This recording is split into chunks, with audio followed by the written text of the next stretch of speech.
Ahoj Tomáši, oblasti cybersecurity se věnuješ už přes 20 let a u nás v Trasku je u tebe hlavní doménou Identity Management. Dnes se ale budeme zabývat problematikou Privilege Identity Managementu.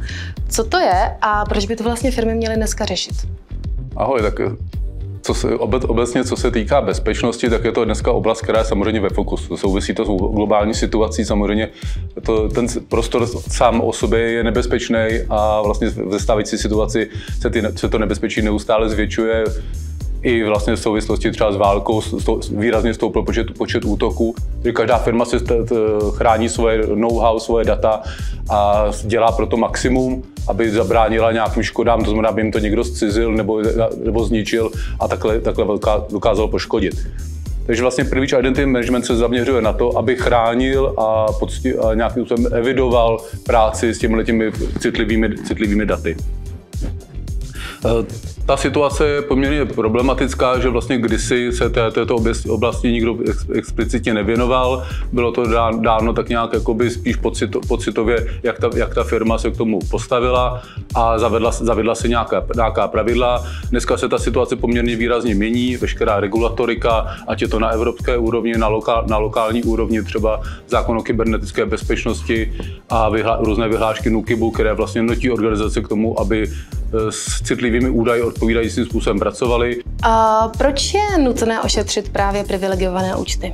Jak jsem to vlastně natáčel už v té předchozí části, potřebujeme chránit data a privilegované účty, privilegovaná oprávnění nám většinou dávají právě, nebo otvírají dveře, dávají nám klíče k těmhletěm citlivým údajům a kvůli tomu je chráníme. Když vezmeme běžný uživatelský účet běžného třeba pracovníka banky, tak má přístup samozřejmě k spoustě citlivých údajů, ale k nějakému omezenému množství. Když si pak vezmeme nějakého administrátora, tak má veškerá data vlastně přístupná najednou, dokáže si je vyexportovat, někam odeslat, nebo když to bude útočník zvenku, který se tam dostane, tak vynese celou databázi a takové ty kauzy na internetu je k dostání 1,5 milionu čísel kreditních karet, nebo databáze uživatelů, včetně jejich kontaktů, telefonních čísel. Je to dneska téměř na denním pořádku, že se objevují takovéhle informace, že je to volně ke koupení nebo případně ke stažení a je potřeba tomu samozřejmě zabránit.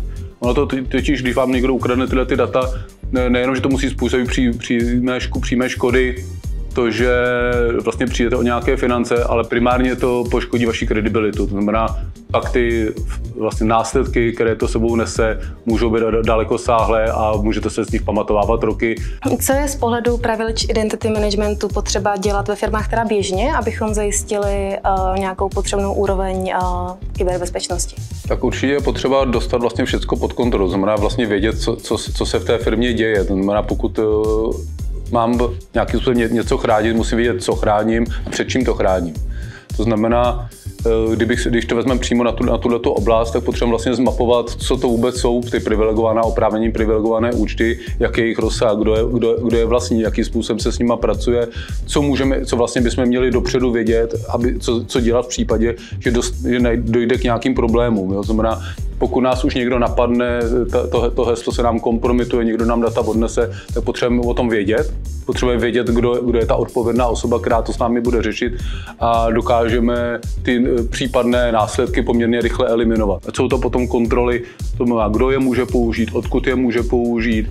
Třeba je dobrý hlídat i v kterém čase se ten účet používá, aby se dalo detekovat, co je normální a co je abnormální použití těch privilegovaných přístupů.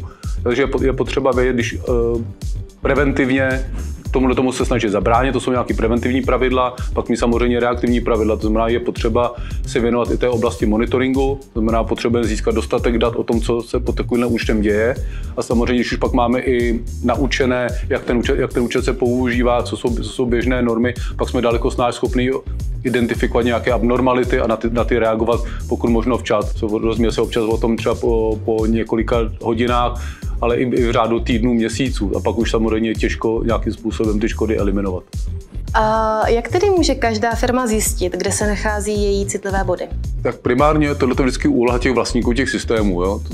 Vychází se z toho, že vlastník systému by měl být ten, který zná ten systém, s kterým pracuje, měl by vědět, jak citlivá data se v něm nacházejí, kdo k ním má přístup a on by měl vlastně i ten přístup řídit. To znamená, tyhle ty informace musí poskytnout ten vlastník. Což ne je vždycky úplně jednoduchý najít toho vlastníka. Obzvlášť, když se pak dostaneme do oblasti, kde vlastně je to nějaká komunikace systému mezi sebou a velmi často se stává, že ani jedna z těch stran se necítí být vlastníkem a najít potom mezi nimi společnou řeč nebývá úplně jednoduchý. Takže tady se vlastně snažíme nějakým způsobem, pokud na tom pracujeme, pomoct dělat mediátora, pomoct těm vlastníkům najít si ty pravidla, pomoct jim nastavit vlastně ty cíle kontrol nebo těch opatření tak, aby to pokud možno bylo efektivní. No, tam je potřeba nějakým způsobem si zmapovat ten prostor si oklasifikovat. Používá se proto třeba například výraz týrový model, to znamená, já si to rozdělím podle ty účty podle citlivosti a pak pro každou tu kategorii nastavuji nějaké pravidla. Rozhodně není efektivní se každému účtu věnovat zvlášť. Je potřeba, aby ty pravidla byly pokud možno jednotná, byly proto nástroje a jak uživatelé, tak ty oprávnění pracovníci věděli, co vlastně mají dělat. Tam je určitě důležité na tom, aby se na to přivykli, naučili se to dělat automatizovaně. Ono na začátku to určitě bolí, je to nepříjemný, protože nějakým způsobem to má dopad do jejich práce, do jejich výkonnosti, do jejich zvyků. A samozřejmě vždycky nebo jedna z nejtěžších věcí v této oblasti je právě změnit tohleto zvykové právo, zvykové chování a ty uživatelé musí začít fungovat trošku a musí si uvědomit, že tak, jak fungovali před 10 lety, nemůžou fungovat v dnešní době. Co je na tomto procesu nejtěžší a jak s tím umíme v Trasku pomoct? Tak nejtěžší je určitě na tomhletom mít tu zkušenost a vědět, kudy do toho vstoupit. Jo, to znamená, tam samozřejmě spousta slepých uliček, to znamená, nějakou metodiku jsme si pro to vytvořili, máme nějaké postupy a máme ty zkušenosti, jak ty uživatele přesvědčit, aby se této oblasti věnovali. Tak já ti, Tomáši, děkuji. Rád se stalo.